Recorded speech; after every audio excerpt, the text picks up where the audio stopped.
Abandoned by her millionaire CEO husband, she returned as a celebrity chef. "I was terrified," Theodore whispered, his voice cracking for the first time in 3 years. "Of your grief. Of my own grief. Of how big it was, how it could swallow everything we'd built." Jasmine's hands trembled around her teacup. "So you ran."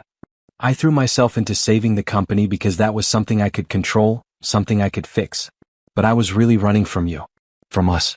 From the fact that we'd lost her and I couldn't do anything about it. I needed you, Theodore." The words came out broken, "and you became a stranger." "I know." His composure finally shattered completely. "God, Jasmine, I know. And I failed you. I failed her. I failed everything that mattered." Welcome back to Mr. Ashbourne Golden Narratives, where love stories become life lessons. I'm absolutely grateful for each one of you incredible subscribers who make this channel possible. Now, let's get back to this wonderful story. Jasmine Blackwood had always believed in fairy tales. Not the kind with glass slippers and magic wands, but the kind where love builds empires and dreams become reality. Standing in the marble foyer of their penthouse, watching Theodore adjust his tie in the hallway mirror while discussing contracts and projects on speakerphone, she felt like the luckiest woman alive. "The client wants to move the presentation up by 2 weeks, Theodore was saying, but his eyes found hers in the reflection. He winked, that boyish smile breaking through his CEO mask. "Tell them we'll make it work. We always do." Blackwood Technologies had grown from a 2-person startup in their garage to a tech empire spanning 15 years. Theodore was the visionary, the face of innovation that business magazines loved to feature. But Jasmine had been there for every late night, every breakthrough, every victory. She was his silent partner, his anchor, his home. "You know what I love about us?" she had whispered to him just weeks before, her hand resting on her growing belly as they painted the nursery a soft lavender. "We build beautiful things together." Theodore pulled her close, careful of their precious cargo. "The most beautiful thing we're building is right here," he'd murmured against her forehead, his hands covering hers on her stomach. "Sophia Rose Blackwood. Our little miracle." They had chosen the name together, writing it in elegant script in the baby book that sat waiting on the dresser. Sophia meaning wisdom. Rose after Jasmine's grandmother who had taught her that love was something you did, not just something you felt. They had plans, dreams, a future mapped out in baby clothes and college funds and family vacations. But fairy tales, Jasmine would learn, don't prepare you for the moment when everything you've built crumbles in a sterile hospital room that smells of antiseptic and shattered hopes. "Mrs. Blackwood, I'm so sorry." Dr. Peterson's voice seemed to come from very far away. "We did everything we could, but sometimes these things just happen." The empty bassinet beside her bed became the loudest thing in the room. Jasmine stared at it, her arms aching for the weight they would never hold, her heart breaking for the cry she would never hear. Somewhere in the distance, she could hear Theodore's voice, steady and controlled, asking about procedures and paperwork and next steps. Always the CEO even now. Jasmine couldn't turn around. Couldn't face the man who was handling their daughter's death like a business transaction. "You handle it. Jasmine, we should discuss." "Just handle it, Theodore. Please." Her voice cracked on the last word, and she watched his reflection in the window stiffen. He stood there for another moment, probably calculating the right response, before his footsteps retreated down the sterile corridor. The funeral felt like attending someone else's tragedy. Crisp, efficient, over quickly. Theodore moved through the receiving line with practiced ease, shaking hands and accepting condolences like he was closing deals. When Mrs. Patterson from next door whispered, "At least you're young, you can try again," Theodore nodded solemnly and thanked her for coming. Jasmine wanted to scream. Wanted to grab Mrs. Patterson by her pearls and explain that Sophia wasn't replaceable, wasn't a failed project they could simply relaunch with better planning. But Theodore was already guiding her away, his hand on her lower back, steering her toward the car like she was a client who needed managing. "She meant well," he said as they drove home in silence. "Did she?" Jasmine stared out the window at a world that kept moving while hers had stopped completely. Or did she just say the first thing that came to mind because other people's grief makes everyone uncomfortable? Theodore's hands tightened on the steering wheel. "People don't know what to say in situations like this." "And what about you, Theodore? What do you say in situations like this?" The question hung between them like smoke. Theodore pulled into their driveway, the engine ticking in the sudden quiet. "I say we get through it," he finally answered. "Together. One day at a time." But getting through it, Jasmine discovered, meant very different things to each of them.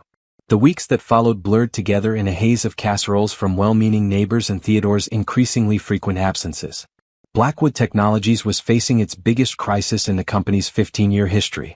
While Theodore was on what should have been paternity leave, their biggest competitor had swooped in like vultures, poaching their 3 most important clients and half their development team. "I have to go in early today," Theodore announced one morning, already knotting his tie with military precision. "The Shanghai deal is completely falling apart, and if we lose it..." Jasmine stared at her untouched coffee, counting in her head. "It's been 43 days. "What? Since we lost her? 43 days and you can't even say her name." Theodore paused, his reflection caught in the hallway mirror. In that moment she saw something flicker across his face, pain maybe or recognition. But then the CEO mask slipped back into place. "Jasmine, I'm grieving too. But the company..." "The company what, Theodore?" The words erupted from somewhere deep inside her. "Has 500 employees who need you more than your wife does?" The silence stretched between them like a chasm that had been growing wider every day since they'd come home from the hospital to a house full of baby things that would never be used. If you're watching this and you've ever felt abandoned by someone who was supposed to love you through anything, let me know in the comments. Sometimes we need to hear that we're not alone in our pain. Finally, Theodore straightened his shoulders, that familiar gesture that meant he was about to say something that would end the conversation. "Right now?" "Yes. Because if Blackwood Tech goes under, we lose everything. The house, the life we built, everything we wanted to give Sophia." The way he said their daughter's name, careful, controlled, like it might break if handled too roughly, made something inside Jasmine crack completely. "She's gone, Theodore. We can't give her anything anymore." He left without another word, and Jasmine spent the day in Sophia's nursery, surrounded by tiny clothes that would never be worn and toys that would never bring joy. The mobile above the crib played a gentle lullaby to an empty room, and for the first time since the hospital, Jasmine let herself cry. By evening she'd made a decision that felt both inevitable and impossible. That decision would have to wait. Because Theodore's version of loss looked nothing like the movies. There were no dramatic breakdowns, no shared tears, no holding each other through the darkness. There was only the sound of his alarm at 5 a.m., the rustle of expensive suits, and the click of the front door closing before dawn. Day 44. Day 45. Day 46. Jasmine found herself counting like a prisoner marking time on a cell wall. Each morning brought the same routine. Theodore's shower running before sunrise, coffee brewing automatically, his footsteps on marble floors as he gathered his briefcase and laptop bag and phone chargers for another endless day buried in spreadsheets and crisis management. "The Singapore investors are threatening to pull out," he explained one morning when she appeared in the kitchen in her robe, hoping to catch him before he disappeared again. "If we lose their backing, we'll have to lay off 200 people. "What about us, Theodore?" she asked quietly. "When do we matter?" He paused in the middle of checking emails, his thumb hovering over his phone screen. For a moment, she thought she saw her husband, the man who used to make her pancakes on Sunday mornings, who knew exactly how she liked her coffee, who could make her laugh until her sides hurt. "You matter," he said finally. "This is for us. For our future." "What future?" The question came out sharper than she'd intended. "The one where we pretend our daughter never existed? Where you leave before I wake up and come home after I'm asleep? Where we live like roommates who happen to share a mortgage?" Theodore's jaw tightened, that familiar sign that he was about to shut down completely. "I'm trying to save everything we've worked for. I'm not talking about the company." "Neither am I." But they both knew that was a lie. His last deal consumed him like a fever. Jasmine would find him at 2 a.m. in his home office, tie loosened, sleeves rolled up, surrounded by contract drafts and financial projections. The blue light from his monitors cast shadows under his eyes, making him look like a stranger. "Come to bed," she'd whisper from the doorway. "Just a few more hours. This acquisition could save us. Theodore, please. I can't sleep without you. Take one of your pills. I'll be up soon." But soon never came. She'd wake up alone, his side of the bed cold and untouched, the smell of his coffee already fading from the kitchen. Sometimes she wondered if he slept at all, or if grief had turned him into some kind of machine that ran on caffeine and determination alone. The worst part wasn't his absence. It was his presence. When he was home, those brief moments between crisis calls, he moved through their life like he was touring a museum. Polite, distant, careful not to disturb anything.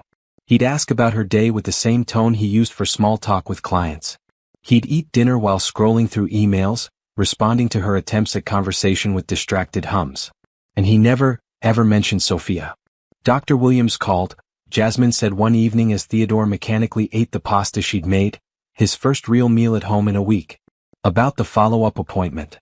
Theodore's fork paused halfway to his mouth. Handle it. Handle it? Theodore, this is about. I said handle it, Jasmine. His voice was flat, final. I trust your judgment. She stared at him across their dining room table, this man who used to plan every detail of their life together, who had researched pediatricians and preschools with the same intensity he brought to business deals. Now he couldn't even discuss a medical appointment related to their loss. When did you become this person? She whispered. What person? Someone who manages grief like a board meeting? Someone who schedules heartbreak between conference calls? Theodore finally looked up from his phone, and for a moment she saw something crack in his composure. But then a notification chimed, and his attention was gone again. The new team needs these contracts reviewed by tomorrow, he said, already standing. I'll be in the office until late. It's Saturday. Grief doesn't stop commerce, Jasmine. The words hung in the air like a slap. He paused at the doorway, perhaps realizing what he'd said, but the damage was done. I'll save dinner for you, she said quietly. Don't wait up. Jasmine began talking to Sophia's nursery like it was a confessional. She'd sit in the rocking chair they'd bought together, the one Theodore had assembled with such care, reading parenting books aloud to the empty crib. Your daddy's lost, she'd whisper to the mobile that still played its gentle lullaby. I don't think he knows how to find his way back to us. The tiny clothes still hung in the closet, tags attached, dreams suspended on miniature hangers. Jasmine would hold the soft yellow onesies they'd chosen, gender neutral because they'd wanted to be surprised, and try to imagine what Sophia would have looked like. Would she have had Theodore's dark hair or Jasmine's auburn waves? His serious brown eyes or her green ones? These conversations with ghosts became her only honest moments. Because when Theodore was home, they performed a strange dance of avoidance, moving around each other like actors who'd forgotten their lines. How was your day? He'd ask. Fine, she'd lie. Good, he'd respond, already distracted by his phone. Neither of them mentioned that she'd spent 4 hours in the nursery, or that she'd started and abandoned a dozen text messages to him, or that she'd cried in the grocery store when she passed the baby food aisle. Neither of them acknowledged that their marriage was dissolving as quietly as sugar in rain. The breaking point came when Theodore missed their counseling appointment. Mr. Blackwood had an emergency at the office. His assistant explained when Dr. Martinez called.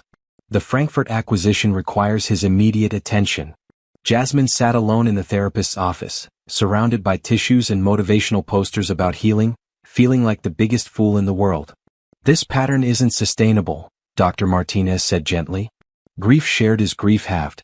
But grief avoided becomes grief doubled, Jasmine finished. I know. But I can't force him to mourn with me. What can you do? The question followed her home to their empty penthouse, where Theodore's dinner sat cold on the table and his absence filled every room like toxic gas. She could hear him on the phone in his office, speaking in 3 languages about market penetration and profit margins, his voice more animated than it had been with her in months. That night she made a choice that would change everything. She stopped counting the days. If you've ever felt invisible in your own life, like you're drowning while everyone around you carries on as normal, drop a heart in the comments. Sometimes the bravest thing you can do is admit you're not okay. Instead, she started planning her escape. The plan came to her during a thunderstorm on a Tuesday night when Theodore didn't come home at all. She'd called his office at midnight, then again at 2 a.m., finally reaching his assistant who explained that Mr. Blackwood was sleeping on the office couch again because the Tokyo markets were opening early. Jasmine hung up the phone and looked around their penthouse, their beautiful, hollow museum of a home where 2 people had once been happy. The silence felt crushing, broken only by rain against floor-to-ceiling windows and the distant hum of a city that never slept. This isn't grief, she whispered to the empty room. This is abandonment. The next morning she didn't wait for Theodore's 5 a.m. alarm. She was already dressed when he stumbled through the front door at dawn, his suit wrinkled, his hair disheveled, looking like a man who'd been running from something for 3 months. Jasmine? He seemed surprised to find her in the kitchen, coffee cup in hand. You're up early. I never went to sleep. Something in her tone made him pause. Really look at her for the first time in weeks. She could see him taking inventory, the dark circles under her eyes, the weight she'd lost, the way she held herself like she might break. Are you okay? The question was so absurd, so completely disconnected from reality, that she almost laughed. Almost. Instead, she set down her coffee cup with careful precision. When's the last time you asked me that question, Theodore? He opened his mouth then closed it. They both knew the answer. I've been dealing with a crisis. There's always a crisis. Her voice was steady, calm, almost conversational. The Shanghai deal, the Singapore investors, the Seoul team, the Frankfurt acquisition. There will always be another crisis, another emergency, another reason why the company needs you more than I do. That's not fair. Isn't it? She turned to face him fully. Our daughter died, and instead of grieving with me, you found a comfortable hiding place in spreadsheets and conference calls. You turned our tragedy into your excuse to disappear. Theodore's face went white. I'm trying to protect what we have left. What we have left. Jasmine's laugh was bitter. Look around, Theodore. What exactly do you think we have left? A marriage where we don't speak? A home where you're never present? A future where we pretend the most important thing that ever happened to us simply didn't exist? I can't, he started, then stopped, running his hands through his hair. I can't fall apart, Jasmine. If I fall apart, everything falls apart. And what if I told you I've already fallen apart? What if I told you I've been drowning for 3 months while you've been too busy saving your company to notice your wife disappearing? The words hit him like a physical revelation. She could see him trying to process them, trying to reconcile the successful CEO he'd become with the husband he'd forgotten how to be. I thought if I could fix the business, if I could secure our future, then we could. He trailed off, perhaps realizing how hollow it sounded. Then we could what? Go back to pretending we never had a daughter? Schedule grief like a board meeting? Make appointments to remember Sophia between budget reviews? Her name hung in the air between them, the first time either of them had spoken it aloud in weeks. Theodore's composure cracked visibly. Don't, he whispered. Don't what? Don't say her name? Don't acknowledge that she existed? Don't grieve the future we'll never have. Jasmine's voice rose despite her attempts to stay calm. She was real, Theodore. She was ours. And you've erased her like she was a failed product launch. That's not. When's the last time you went into her nursery? When's the last time you touched her things? When's the last time you cried for what we lost? Theodore stood frozen in their kitchen. This man who could command boardrooms and negotiate million-dollar deals, utterly helpless in the face of his wife's pain. I have to go, he said finally. The morning briefing. Of course you do. He paused at the doorway, his back to her. We'll talk tonight. I promise. After the Singapore call, we'll sit down and we'll figure this out. No, Jasmine said quietly. We won't. Something in her tone made him turn around. What do you mean? I mean this is goodbye, Theodore. The silence that followed was deafening. She could see him processing her words, trying to find the logical flaw, the negotiation point, the way to manage this crisis like all the others. You don't mean that. I can't drown quietly anymore. I won't. Jasmine, please. Let's be rational about this. Rational? She laughed and the sound was broken. Our daughter died and you want to be rational? Our marriage is over and you want to negotiate terms? Some things can't be fixed with logic and business strategy, Theodore. Some things require a heart. She walked past him toward the hallway, toward the suitcases she'd packed while he was sleeping on his office couch, toward the escape she'd been planning in the hours when grief kept her awake. Where will you go? His voice was small, uncertain. The first real emotion she'd heard from him in months. Away. Somewhere I can breathe again. How long? Jasmine paused at the top of the stairs, looking back at this man she'd loved for 15 years, this stranger who'd forgotten how to love her back. I don't know. Maybe forever. She left the note on the kitchen counter, next to his coffee maker and his phone charger and all the other tools of his carefully managed life. I can't drown quietly anymore. I need to find a way to breathe. By the time Theodore found it that evening, after another 16-hour day of avoiding reality, Jasmine was already at her sister Mia's house, crying herself empty for the first time since the hospital. I left him, she sobbed into Mia's shoulder. I actually left him. Good, Mia whispered, stroking her hair. It's about time someone put you first. The first week at Mia's was a blur of tissues and takeout containers and sleeping 14 hours at a stretch. Jasmine cried for Sophia, for Theodore, for the life they'd built and the future they'd lost. She cried until she was hollow, until there was nothing left but the strange, fragile peace that comes after a storm. The second week she started to move again. Slowly, carefully, like someone learning to walk after a long illness. She helped Mia with dinner, watched mindless television, took showers without sobbing in the steam. There's a grief support group at St. Mary's, Mia mentioned one morning over coffee. If you're interested. My friend Sarah goes, she lost her husband last year. Says it helps to be around people who understand. Jasmine considered this. The idea of sharing her pain with strangers felt both terrifying and necessary. What if I'm not ready? What if you are? That Sunday, Jasmine walked into the basement of St. Mary's Catholic Church, where folding chairs formed a circle and broken people gathered to heal together. She didn't know it yet, but this room would become the birthplace of everything she was meant to become. Sometimes the bravest thing you can do is walk away from what's killing you. If you've ever had to choose between your peace and someone else's comfort, let me know in the comments below. Your courage might inspire someone else to find theirs. Welcome, said a gentle voice. I'm Dr. Sarah Martinez. Thank you for being here. Dr. Sarah Martinez had the kind of presence that made broken people feel safe. She was perhaps 50, with silver-streaked hair and eyes that had clearly seen their share of suffering but hadn't lost their kindness. As she welcomed the dozen or so people arranged in the circle of folding chairs, Jasmine felt something she hadn't experienced in months, the possibility of hope. Grief isn't a problem to be solved, Dr. Martinez was saying. It's a country we have to learn to live in. Some days the weather is better than others, but we're all citizens here. Around the circle, heads nodded with the weary recognition of fellow travelers. There was Mrs. Chin, a tiny elderly woman whose husband had died in a car accident 6 months ago. Margaret, whose grandson had been killed in Afghanistan, clutching a photo like a lifeline. Jessica, barely 30, whose teenage daughter had died in a climbing accident. When it was Jasmine's turn to speak, the words came out in a whisper. My daughter was stillborn 3 months ago. My husband handled it like a business transaction. I left him last week. The circle absorbed her pain without judgment, without advice, without the well-meaning platitudes that had made her want to scream. Just acknowledgement that her loss was real, her pain was valid, her decision was her own. After the session, Jasmine lingered in the church basement, watching the other women slowly pack up their tissues and their grief. Mrs. Chin moved carefully, like someone who had forgotten how to trust the world to hold her weight. Are you eating? Jasmine found herself asking. Mrs. Chin looked up, surprised. Excuse me? Eating. Are you eating enough? Taking care of yourself? The older woman's eyes filled with tears. Nothing tastes right anymore.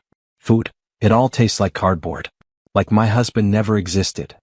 Something stirred in Jasmine's chest, a familiar urge she hadn't felt since before Sophia died. What did you used to love? Before? My grandmother's soup, Mrs. Chin whispered. She made this butternut squash bisque when I was little in Shanghai. It tasted like being held. That night, in Mia's kitchen, Jasmine found herself standing at the stove for the first time in months. She didn't have a recipe, didn't have a plan.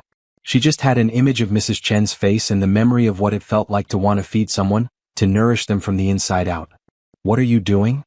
Mia asked, finding her sister peeling butternut squash at midnight. I don't know, Jasmine admitted. Something I should have done months ago. The soup that emerged from her improvisation tasted like comfort and memory and the kind of love that doesn't require words. When she brought it to the next group meeting, Mrs. Chin took one spoonful and began to cry. It tastes like my grandmother's kitchen, she whispered. How did you know? Jasmine didn't know. She only knew that feeding Mrs. Chen felt like the first meaningful thing she'd done since losing Sophia. It felt like purpose. I could make something for you too, she offered to Margaret, whose grief sat in her shoulders like a physical weight. What would help? Margaret's smile was watery but real. My grandson used to say my cooking was comfort in a casserole dish. He loved my shepherd's pie. Said it tasted like home should taste. The next week, Jasmine arrived with shepherd's pie still warm from the oven. Margaret took one bite and the tears came freely. He would have loved this, she said. He would have asked for seconds and then thirds and then tried to sneak leftovers for breakfast. Jessica was harder to reach. Her daughter's death was recent, raw, the kind of grief that made everything else feel impossible. But when she mentioned, almost in passing, that her daughter had loved anything with citrus, she would put lemon on ice cream if I let her, Jasmine knew what to make. The lemon bars were perfect, tart and sweet and bright, like sunshine captured in pastry. Jessica took one bite and laughed through her tears. She would have stolen the whole pan, she said. Hidden it in her room and eaten them for every meal until they were gone. Week after week, Jasmine found herself cooking for these women who had become her chosen family. Robert, the veteran whose son had died of an overdose, got beef stew that reminded him of the meals his late wife used to make. Linda, whose baby had died of SIDS, Received chicken soup that tasted like the maternal comfort she'd been denied. You have a gift, Dr. Martinez told her after one particularly emotional session where 3 different people had cried over Jasmine's food. Not just for cooking but for understanding what people need. I'm just making food. No, Dr. Martinez said gently. You're making affection tangible. You're giving people a way to taste comfort when everything else feels bitter. The realization came slowly, like sunrise after the longest night. This was what she was meant to do. Not just feed people but heal them. One meal at a time, one story at a time, one moment of recognized humanity at a time. You should write about this, Dr. Martinez suggested during one of their private conversations. Not recipes. Anyone can Google a recipe. Write about the stories. The connections. The way food can say things we don't have words for. That's how Recipes for Healing began. Not as a blog with aspirations of fame, but as a way to process what was happening in Mia's kitchen every week. Jasmine wrote about the shepherd's pie that honored a fallen soldier's memory. The butternut squash bisque that tasted like a grandmother's love across decades and oceans. The lemon bars that carried a mother's grief for a daughter who would never grow up. Today I made chicken and dumplings for Sarah, whose mother died last month, she wrote in one of her early posts. She told me her mother used to make them every Sunday after church, and that the house always smelled like home on those afternoons. As I stirred the pot, I thought about how food carries memory, how it can be a bridge between who we were and who we're becoming. Sarah took one bite and said it tasted like being loved unconditionally. I think that's the highest compliment a cook can receive. The blog found its audience slowly, then suddenly. People who had never lost a child recognized the ache Jasmine wrote about. They saw their own grief reflected in her words. The loss of parents, of marriages, of dreams that would never be realized. They understood that healing wasn't about getting over anything, but about learning to carry loss with grace. The comments section became a support group of its own. People shared their own stories of loss and the foods that comforted them. They requested recipes not for ingredients, but for the feelings those dishes evoked. They thanked Jasmine for putting words to something they'd never been able to express. Food became her language of empathy, her way of saying, I see you, I understand your pain, and you are not alone. If you've ever found your purpose in your pain, if you've discovered that your greatest gifts often come from your deepest wounds, share your story in the comments. Sometimes our healing becomes the path to helping others heal. And in her small apartment above Mia's garage, surrounded by notebooks full of recipes and stories, Jasmine began to understand that losing everything she thought she wanted had led her to everything she was meant to become. Success, Jasmine discovered, had a way of sneaking up on you when you weren't chasing it. She'd been writing Recipes for Healing for 6 months, pouring her heart into stories about food and loss and the slow, difficult work of rebuilding a life. The blog had maybe 2,000 faithful readers, mostly people from grief support groups around the country who'd found her through word of mouth. Then Margaret shared the shepherd's pie post on her Facebook page. Within hours, it had been shared 300 times. By the end of the week, 10,000. Comments poured in from people who'd never experienced the specific grief of losing a grandchild to war, but who recognized the universal language of comfort, food, and memory. My mother made shepherd's pie every Thursday for 30 years, wrote one commenter. She died 5 years ago and I haven't been able to make it since. Reading this made me remember why food was her love language. Another, I lost my husband in a motorcycle accident, and nothing has tasted right since. But you write about grief like someone who understands that healing doesn't mean forgetting.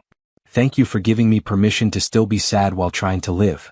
The viral post caught the attention of Elena Rodriguez, food editor at Comfort and Home magazine. Elena had built her career spotting authentic voices in a sea of manufactured food personalities, and something about Jasmine's raw honesty made her pick up the phone. I don't typically call bloggers directly, Elena said when she reached Jasmine at Mia's kitchen table, where she was testing a new cornbread recipe for Linda. But your writing, it's not about food, is it? It's about survival. I suppose it is, Jasmine agreed, watching steam rise from the cornbread pan. I never thought about it that way. Would you be interested in writing for us? A monthly column about healing through cooking? Not recipes, we have plenty of those. Stories. Real ones. The column, Nourishment, launched 3 months later. Jasmine's first piece, about making bread for a woman whose divorce had left her questioning everything she thought she knew about love, generated more reader mail than any article in the magazine's 20-year history. You have a television face, Elena mentioned casually over lunch after Jasmine's 6th column had broken their website traffic records. And more importantly, you have a television heart. People trust you. I'm not trying to be on television. I'm trying to help people heal. Exactly. That's why television needs you. The morning show appearance felt surreal. Jasmine stood in a studio kitchen that looked nothing like Mia's cozy space, wearing makeup applied by professionals, trying to explain to a host with perfectly veneered teeth why she made split pea soup for a man whose father had just died. So this isn't just soup, the host said, stirring the pot with television-appropriate enthusiasm. This is therapy? It's connection, Jasmine corrected gently. When someone is experiencing loss, sometimes the most restorative thing you can do is feed them something that tastes like being cared for. Food is compassion you can taste. The segment was supposed to be 4 minutes. It ran 12. The phones started ringing before they were off the air. Within 6 months, Jasmine had a weekly spot on Morning Connections, a cookbook deal with a major publisher, and agents calling daily with opportunities she'd never dreamed of. But the success felt strange, disconnected from the quiet work she'd been doing in church basements and Mia's kitchen. You're becoming famous, Mia observed one evening, watching Jasmine test recipes for her cookbook while fielding calls from producers and publishers. I'm becoming useful, Jasmine corrected. There's a difference. The cookbook, Recipes for Healing, Food as Love Language, spent 18 months on bestseller lists. It wasn't a typical cookbook. Half the pages were stories, the other half were recipes that came with emotional context and suggestions for when to make them. The chapter on Soups for New Grief became required reading in hospice care training programs. The section on Comfort Food for Life Transitions was quoted in therapy journals. But it was the restaurant that would define everything Jasmine had learned about transforming pain into purpose. I want to create a space, she told the architect, standing in the shell of what had once been a Victorian mansion in the Arts District. Not just a restaurant, but a place where people can come when they need to be fed in ways that go beyond hunger. Hearth opened 2 years after Jasmine first walked into St. Mary's basement. The critics were expecting elevated comfort food, and that's what they found, technically sophisticated dishes that somehow managed to taste like childhood and healing and hope. But they weren't prepared for the emotional experience of dining there. The menu changed seasonally, but certain items never left. Mrs. Chen's butternut squash bisque, Margaret's shepherd's pie, Jessica's lemon bars. Each dish came with its story printed subtly at the bottom of the menu, connecting diners to the grief and healing that had inspired the recipe. The server asked if I was celebrating anything special tonight, wrote one reviewer. When I told her I was eating alone because my wife had just moved out, she recommended the beef stew and sat with me for a few minutes to tell me about Robert, the veteran who'd inspired the recipe. I've never felt less alone in a restaurant. Jasmine hired staff who understood the mission. Servers who knew when to chat and when to leave diners in peaceful solitude. Chefs who cooked with intention rather than just technique. A sommelier who could recommend the perfect wine for both celebration and sorrow. It's not just a restaurant, the Times food critic wrote in her 3-star review. It's edible empathy. Jasmine Blackwood has created something unprecedented. A space where the act of being fed becomes an act of being seen. The accolades poured in. James Beard nominations. Television specials. Consulting offers from hospitals and hospices who wanted to understand how food could be integrated into healing programs. Book publishers begging for a follow-up. Investors offering millions to franchise the concept. But every morning, Jasmine still started her day the same way, in Hearth's kitchen at dawn, stirring a pot of soup that would go to whatever support group had reached out that week. Because underneath all the success and recognition, she never forgot the lesson she'd learned in Mia's kitchen. That the most important cooking happens not for critics or cameras, but for people who need to taste care when everything else in their world has turned bitter. Miss Blackwood, her sous chef David would say, watching her carefully ladle soup into containers for delivery, you know you don't have to do this anymore, right? You could hire someone. I know, she'd reply, tasting the broth one more time before sealing the containers. But this is why I do everything else. The success was intoxicating, but it was also grounding. Every review, every television appearance, every cookbook sale was just another way to amplify the message she'd discovered in that church basement. That healing happens one meal at a time, one story at a time, one moment of human connection at a time. By the time Theodore walked into Hearth that rainy Thursday evening, Jasmine had become exactly who she was meant to be, not in spite of her loss, but because of how she'd chosen to transform it. While Jasmine was learning to transform pain through nourishing others, Theodore was building an empire on the foundation of his own emptiness. The Shanghai deal that had consumed his marriage became the cornerstone of Blackwood Technology's most successful expansion. Within 18 months of Jasmine's departure, The company had not only recovered from its near bankruptcy but had become a global powerhouse in tech innovation. The business magazines loved Theodore's story. Phoenix from the ashes, Forbes called him. The CEO who turned crisis into conquest, proclaimed Harvard Business Review. They wrote about his 20-hour workdays, his revolutionary approach to international markets, his ability to make million-dollar decisions with ice-cold precision. What they didn't write about were the nights he made his desk his bed because going home to an empty house felt like drowning. They didn't mention that he'd had the same takeout dinner, Thai pad CEW from the restaurant downstairs, for 300 consecutive nights because choosing food required energy he didn't possess. They definitely didn't know about the prescription sleeping pills he'd started taking just to quiet his mind long enough to rest. "Sir, you have 17 missed calls from your lawyer," his assistant Rebecca would say, finding him at his desk at dawn, still wearing yesterday's clothes. "Handle it," Theodore would reply without looking up from his computer screen. "It's about the divorce papers." "Mrs. Blackwood." I said handle it. The divorce was finalized on a Tuesday morning while Theodore was in a board meeting about quarterly projections. Rebecca slipped him a note, "Papers signed. It's done." He nodded once and continued discussing market penetration strategies in Southeast Asia, as if his 15-year marriage hadn't just officially ended with the stroke of a pen. Jasmine had asked for almost nothing. No alimony, no claim to the business, no fight over assets. She'd simply wanted freedom from a marriage that had died in a hospital room 3 years earlier. Theodore signed every document without reading them, unable to fight for something he'd already destroyed through neglect. "She's not asking for the house," Rebecca had told him. "She's not asking for anything." "Good," Theodore had replied. "Make sure she gets whatever she wants." But what Jasmine wanted was something he couldn't give her. The husband who had died along with their daughter, the man who had forgotten how to grieve with grace, the partner who had chosen spreadsheets over shared sorrow. The house became a mausoleum of memories. Theodore moved through it like a ghost, touching nothing, changing nothing, existing in the spaces that held the least history. He slept in the guest bedroom because their master bedroom still smelled faintly of Jasmine's perfume. He ate standing at the kitchen counter because sitting at their dining table meant confronting 2 empty chairs instead of 1. Sophia's nursery remained exactly as Jasmine had left it. Theodore paid a cleaning service to dust around the untouched baby clothes and silent mobile, but he never entered the room himself.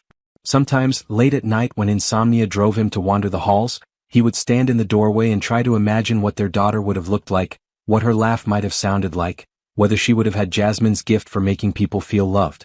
These moments of vulnerability never lasted long. By morning, he was back in his armor of efficiency and ambition, conquering new markets and crushing competitors with the single-minded focus of a man who had learned that success was an excellent anesthetic for emotional pain. "You're a machine," his chief technology officer Marcus said one evening, finding Theodore still at his desk at midnight. "When's the last time you took a vacation? A weekend off? A lunch break that wasn't a working lunch?" Theodore didn't look up from the acquisition reports he was reviewing. Machines don't build empires. Focus does. "Machines don't have nervous breakdowns either," Marcus said quietly. "But men do." The breakdown, when it came, was as quiet and controlled as everything else in Theodore's life. Rebecca found him asleep at his desk on a Wednesday morning, surrounded by framed photos he'd finally allowed himself to remove from storage.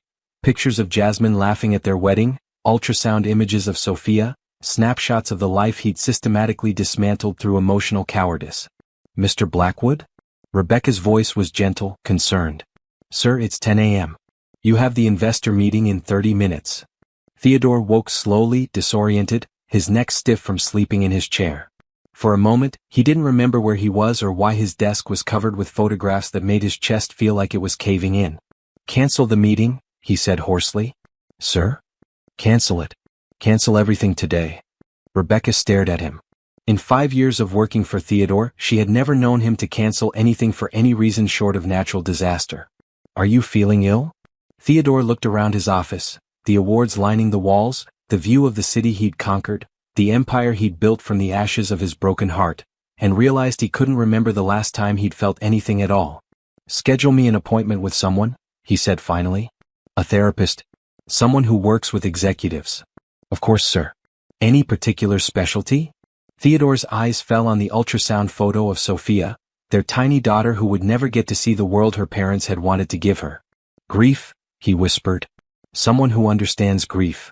Dr. James Wright's office was nothing like Theodore had expected. No intimidating degrees on the walls, no leather couch that looked like it belonged in a corporate boardroom. Just comfortable chairs, soft lighting, and a man who looked like he'd seen his share of successful people fall apart behind closed doors. "When did you last take a real day off?" Dr. Wright asked during their first session. Theodore had to think about it. "Really think?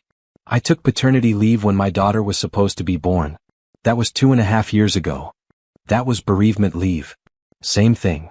Dr. Wright made a note. "Is it?" The question hit Theodore like a revelation.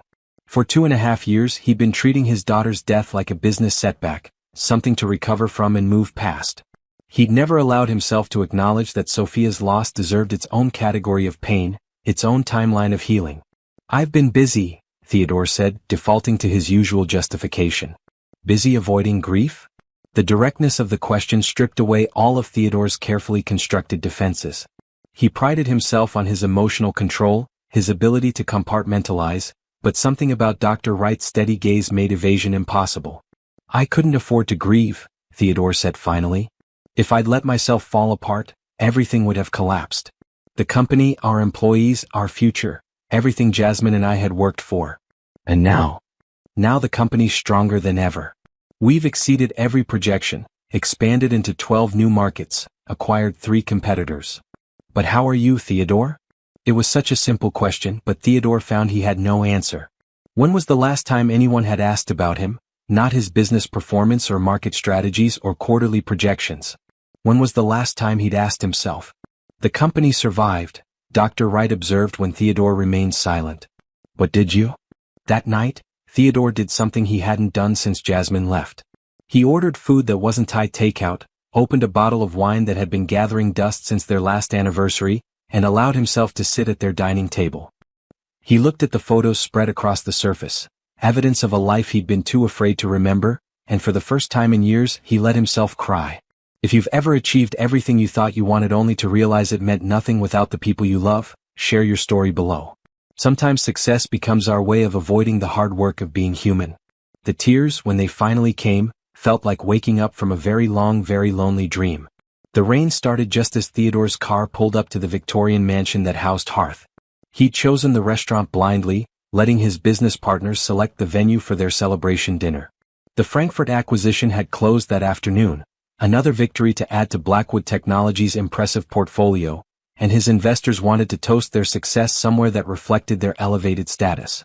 "Best restaurant in the city," Marcus had insisted. "The chef is supposed to be some kind of genius. Creates emotional experiences through food, whatever that means." Theodore barely listened to the description. Food was fuel, restaurants were venues for closing deals. As long as the Wi-Fi was strong and the wine list was decent, he didn't care where they ate. The hostess led them through dining rooms filled with warm light and quiet conversations. Theodore noticed, vaguely, that the atmosphere felt different from their usual haunts, less performative, more intimate. People seemed to be actually talking to each other instead of performing for imaginary audiences. "The salmon with citrus glaze is exceptional tonight," their server recommended. "It's one of our signature dishes."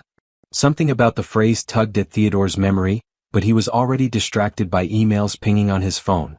The dinner passed in the usual blur of congratulations and market analysis and plans for their next acquisition. Success, he'd learned, was a repetitive game, each victory indistinguishable from the last, each celebration feeling more hollow than the one before. His companions left around 10, heading to a bar downtown to continue their celebration. Theodore begged off, claiming early morning meetings, but the truth was simpler. He was tired of pretending their achievements filled the void where his life used to be. "Would you care for dessert?" the server asked as Theodore studied the menu, suddenly aware he was dining alone in a restaurant where everyone else seemed to be sharing something meaningful.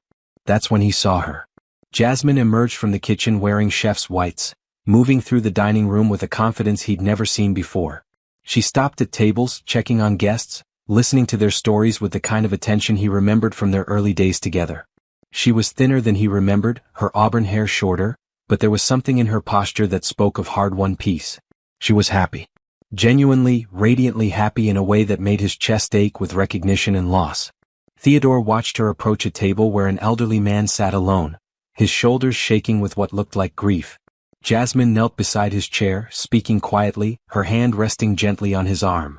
Whatever she said made him nod, then smile through his tears. This was her restaurant. Her empire. Her life rebuilt from the ashes of everything they'd lost together. Theodore was so absorbed in watching her that he didn't notice when she turned and saw him. Their eyes met across the dining room and the world seemed to pause. He saw surprise flicker across her face, followed by something that might have been pain, then a careful composure that reminded him painfully of his own emotional armor. She finished her conversation with the grieving man, then walked toward Theodore's table with the measured steps of someone approaching a potentially dangerous situation. Theodore. Hearing his name in her voice after 3 years of silence was like hearing a song he'd forgotten he knew. She stood beside his table, professional but wary, the successful restaurateur greeting an unexpected guest. Jasmine. He rose automatically, the ingrained courtesy of their former life still intact. I had no idea this was your restaurant. When they suggested hearth for dinner, I didn't connect. It's fine, she said, though her voice suggested it wasn't quite. How was everything? The meal? Exceptional. The word came out carefully measured, like he was giving testimony. The salmon was, it reminded me of that dish you made for my birthday. The one with the citrus glaze. He saw her remember. Their last good meal together, a few weeks before Sophia was supposed to be born. She'd spent all day perfecting the glaze, wanting everything to be perfect for what she'd thought might be their last romantic dinner before becoming parents. Would you like coffee? Dessert? The professional offers felt safer than acknowledging dangerous memories. Theodore shook his head, then seemed to reconsider. Actually, could I buy you coffee? Somewhere else, I mean. I know this is your workplace. Jasmine's first instinct was clearly to decline. He could see it in the way her shoulders tensed, the careful distance she maintained. They'd said everything that needed saying in lawyers' offices and signed papers. What more could there be?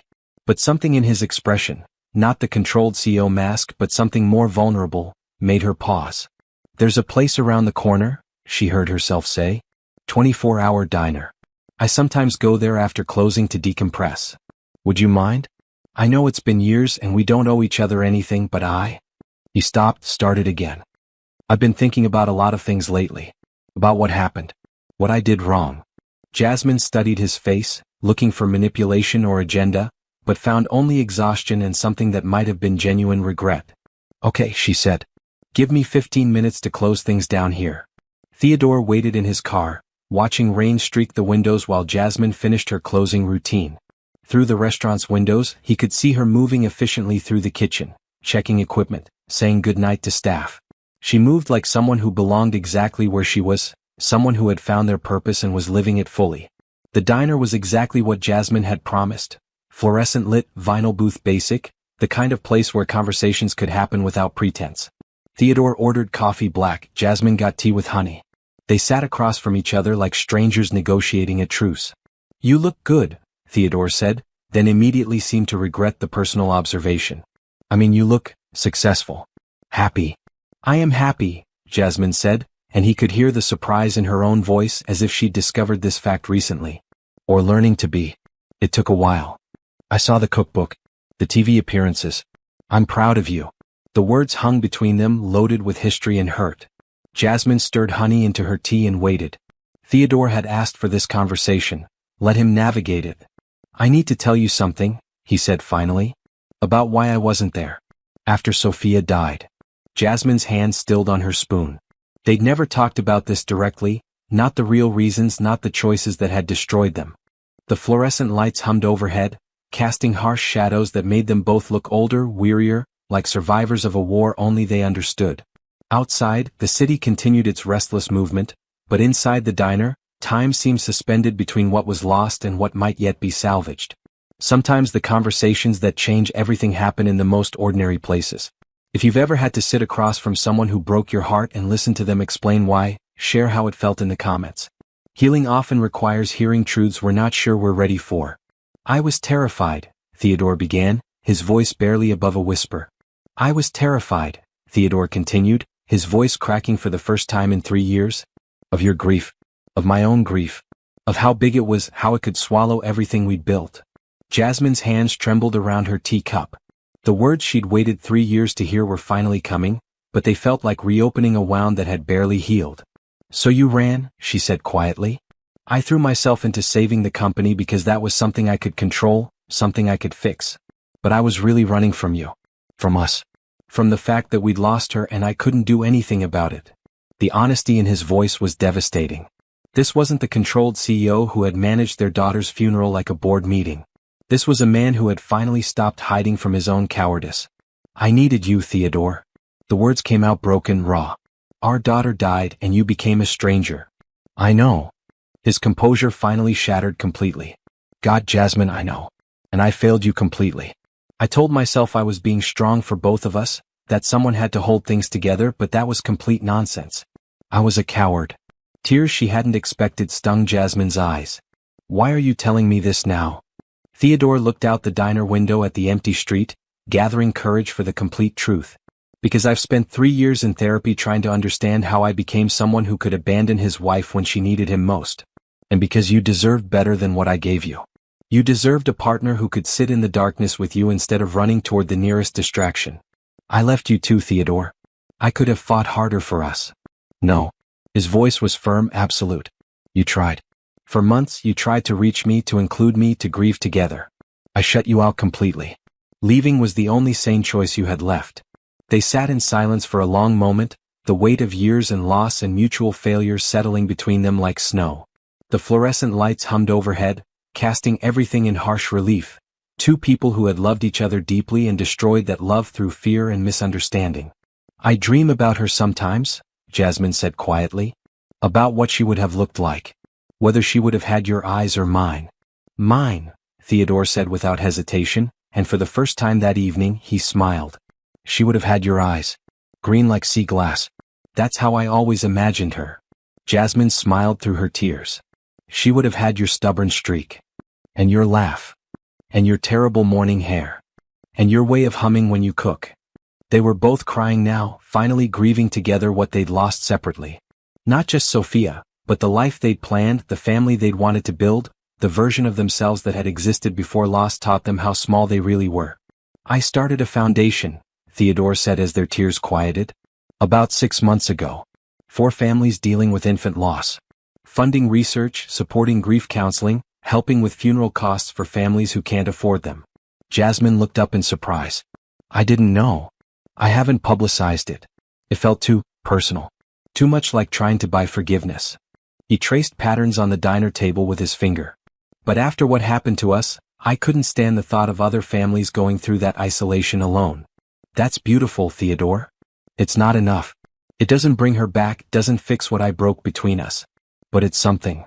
Jasmine reached across the table and covered his hand with hers, the first physical contact they'd had in over 3 years. His skin was familiar but different, marked by time and loss and hard-won understanding. What if it could be more? She said quietly. What do you mean? I've been thinking about expanding beyond the restaurant. Using food as part of healing programs, working with hospitals, support groups, families in crisis. What if we combined what you're building with what I'm building? Theodore stared at her, and she could see the idea taking root in his mind like a seed finding fertile ground. You'd want to work with me? After everything? Not with you, Jasmine corrected gently. Alongside you. Two people who learned the hard way how important it is to hold space for grief, creating something that might help others do better than we did. The idea was terrifying and hopeful in equal measure. Not reconciliation but collaboration. Not fixing their fractured marriage but building something meaningful from the pieces. There's a lot we'd have to work through, Theodore said slowly. Trust issues. Communication patterns. The fact that we bring out both the best and worst in each other. Jasmine nodded. We'd need clear boundaries. Professional structure. Maybe family therapy to learn how to work together without falling back into old patterns. It wouldn't be easy. The worthwhile things never are. Theodore turned his hand palm up under hers, not quite holding hands but allowing connection. For the first time in years he felt something other than the hollow ache of success without meaning. What would we call it? Jasmine thought about it, remembering the names they'd chosen for their daughter, the dreams they'd had for the family they'd never get to build. The Sophia Foundation, she said. Supporting families through loss together. Theodore's eyes filled with fresh tears, but he was smiling. She would have liked that. Knowing she was helping other families stay together.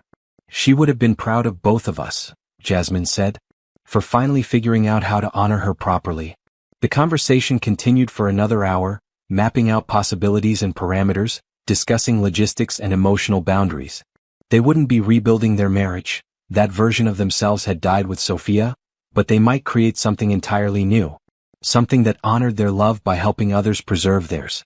"We'll need to take it slow," Jasmine said as they prepared to leave. "Test the waters. See if we can work together without destroying each other again." "Agreed. Professional collaboration first. Everything else, we'll see." They walked out into the rain together, not as former spouses but as potential partners in something bigger than their individual pain. The hurt was still there, the scars still tender, but for the first time in 3 years, they weren't carrying their grief alone. "Jasmine," Theodore said as they reached their cars.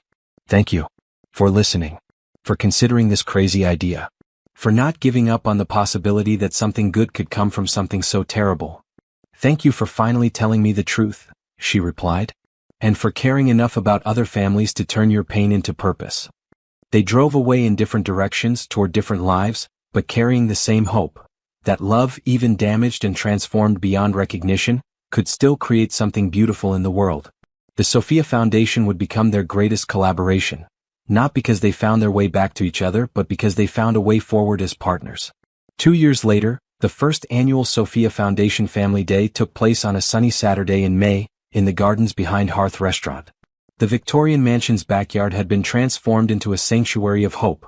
White tents sheltering families touched by infant and child loss, children's laughter mixing with adult conversations about healing, and the aroma of Jasmine's comfort food creating an atmosphere of welcome and warmth.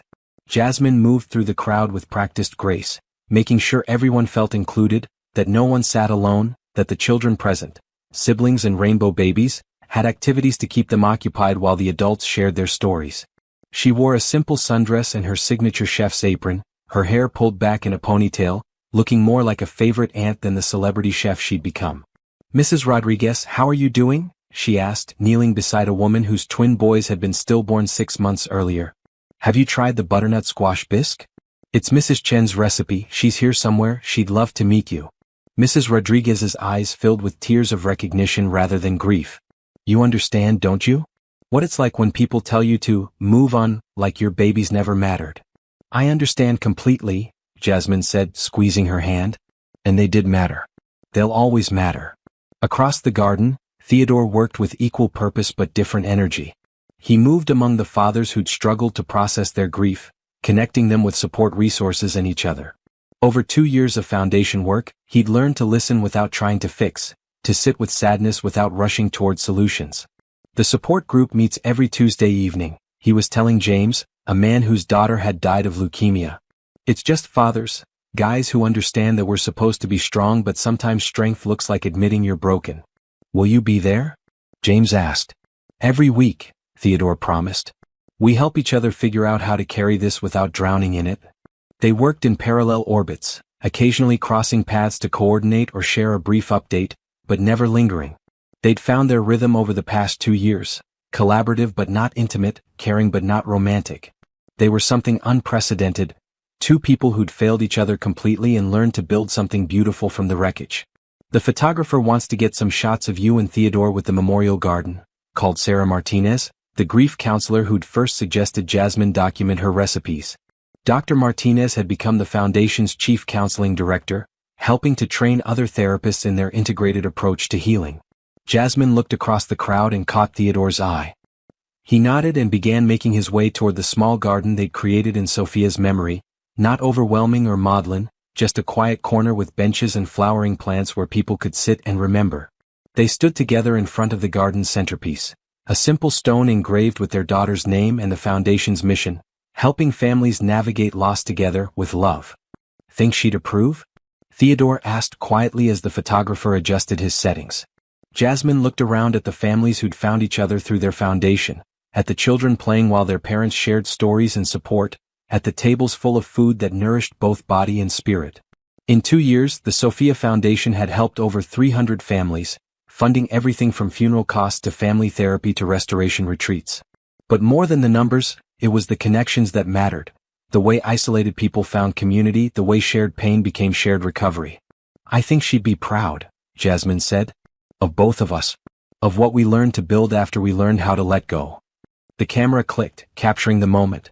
Two people who'd lost everything that mattered and discovered that sometimes, the most meaningful thing you can build from the ruins isn't what you had before but something entirely new. Something that honors the love that was lost by creating space for others to find their way through the darkness together. Thank you all for being here, Theodore addressed the crowd later, standing beside Jasmine at the memorial garden. 2 years ago, Jasmine and I were two fractured people who had failed each other in the worst possible way. We lost our daughter and then we lost each other. But we learned something important from that failure, that sorrow shared is sorrow halved, and that recovery happens when we stop trying to carry our pain alone. Jasmine stepped forward. The Sophia Foundation exists because we discovered that our greatest loss could become our most meaningful contribution. Every family we help stay together, every parent we connect with support, every child who grows up knowing their lost sibling mattered. That's Sophia's legacy. That's how love continues even after loss. As the sun set over the garden, families began to drift away, carrying contact information for support groups and counselors, armed with Jasmine's recipes for comfort food and Theodore's resources for financial assistance. Children ran between the tables, their laughter a reminder that life continues, that joy and sorrow can coexist, that restoration doesn't mean forgetting. Same time next year? Theodore asked as they watched the last family pack up their things. Same time next year, Jasmine agreed. Assuming we haven't driven each other completely crazy by then. He laughed, a sound she'd forgotten she missed. We're doing good work, aren't we? We are. Different than we planned, but good. They stood together in comfortable silence as the catering staff cleaned up around them, two people who'd found their way to something that wasn't reconciliation but was perhaps better. Purpose born from pain, collaboration built on mutual understanding of loss, love transformed into service. Jasmine had returned, not as Theodore's wife, not as someone seeking revenge or vindication, but as herself. A woman who'd learned to transform pain into purpose, loss into care made tangible.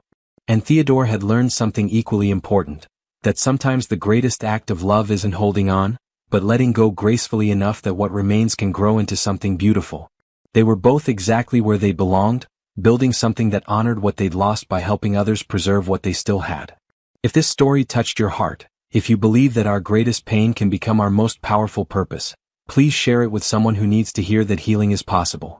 Like this video if love stories that teach life lessons resonate with you, and subscribe for more stories that prove the human spirit can transform any tragedy into triumph. Sometimes the most beautiful stories aren't about finding your way back to each other, but about finding your way forward together. Until next time, keep believing in the power of love to create something beautiful from even the deepest loss.